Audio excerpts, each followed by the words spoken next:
നമസ്കാരം, news prime മലയാളത്തിലേക്ക് സ്വാഗതം. ഡൽഹിയിൽ അമിത്ഷാ അധികാരത്തിലിരിക്കുമ്പോൾ, ആഭ്യന്തരമന്ത്രിയായി അധികാരത്തിലിരിക്കുമ്പോൾ വീണ്ടും ഈ രാജ്യ തലസ്ഥാന നഗരി കലാപഭൂമിയായി മാറുമ്പോൾ പോലീസിനെ ഉപയോഗിച്ച് അതിനെ ആളിക്കത്തിക്കാൻ നോക്കുകയാണ്.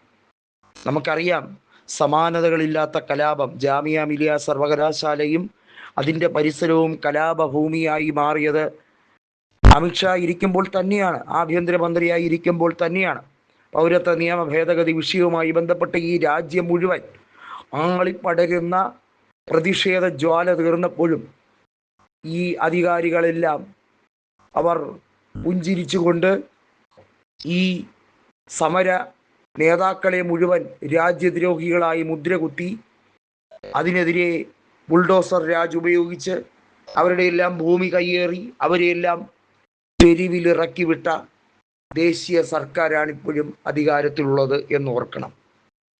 ഇപ്പോഴത്തെ സമരം സുപ്രീം കോടതിയുടെ ചീഫ് ജസ്റ്റിസായ ജസ്റ്റിസ് സൂര്യകാന്ത് പാറ്റകളെന്നും ക്ഷുദ്രജീവികളെന്നും വിശേഷിപ്പിച്ച അഭിജിത് ദീപ്കെ അടക്കമുള്ള ചെറുപ്പക്കാരായ ഈ നാട്ടിലെ അഭ്യസ്ത വിദ്യർ നേതൃത്വം കൊടുക്കുന്ന CJP എന്ന മഹാപ്രസ്ഥാനമായി മാറിക്കൊണ്ടിരിക്കുന്ന ഈ സംഘടന, അവർ ഈ രാജ്യത്തിൻ്റെ ഭരണ സംവിധാനത്തിനെ പരിപൂർണമായി നിശ്ചലമാക്കാൻ പോവുകയാണോ എന്ന് നമുക്ക് തോന്നിപ്പോകും.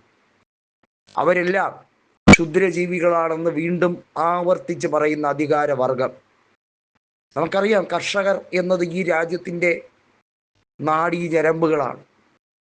അവരെ മുഴുവൻ കൃത്യമായി ചൂഷണം ചെയ്തുകൊണ്ട്, അവരെ മുഴുവൻ ഉപദ്രവിച്ചുകൊണ്ട് വിവാദ നിയമങ്ങൾ നരേന്ദ്രമോദി നടപ്പിലാക്കാൻ ശ്രമിക്കുകയും ഒടുവിൽ സമരത്തിൻ്റെ ഭയം എല്ലാ തരത്തിലും ആളിപ്പടരുന്നു എന്ന് മനസ്സിലാക്കി നരേന്ദ്രമോദി തന്നെ സ്വയം പിൻവാങ്ങുന്ന ഒരു സാഹചര്യം. അദ്ദേഹത്തിൻ്റെ കരിയറിൽ ഇന്നേ വരെ എടുത്ത ഏത് തെറ്റായ തീരുമാനമാകട്ടെ അതൊന്നും പിൻവലിക്കാൻ ആ മനുഷ്യൻ തയ്യാറായിട്ടില്ല എന്നുള്ളത് ഓർമ്മിക്കണം. ഇപ്പോഴത്തെ CJPയുടെ സമര പരിപാടികൾ ഐതിഹാസികം തന്നെയാണ് എന്ന് പറയാതിരിക്കാൻ വയ്യ.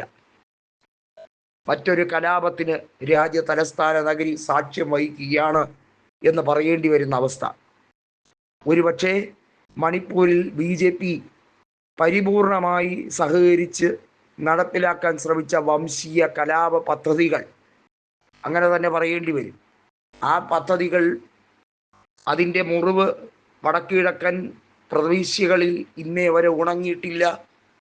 ഇപ്പോഴിതാ ഈ രാജ്യ തലസ്ഥാന നഗരി മറ്റൊരു വംശഹത്യയിലേക്ക് പോകാൻ വേണ്ടിയുള്ള കരുതിക്കൂട്ടൽ, ഗോദി മീഡിയകൾ അതിനു വേണ്ടിയുള്ള ആഹ്വാനം ഒക്കെ നടക്കുകയാണോ എന്ന് നമുക്ക് തോന്നിപ്പോകും.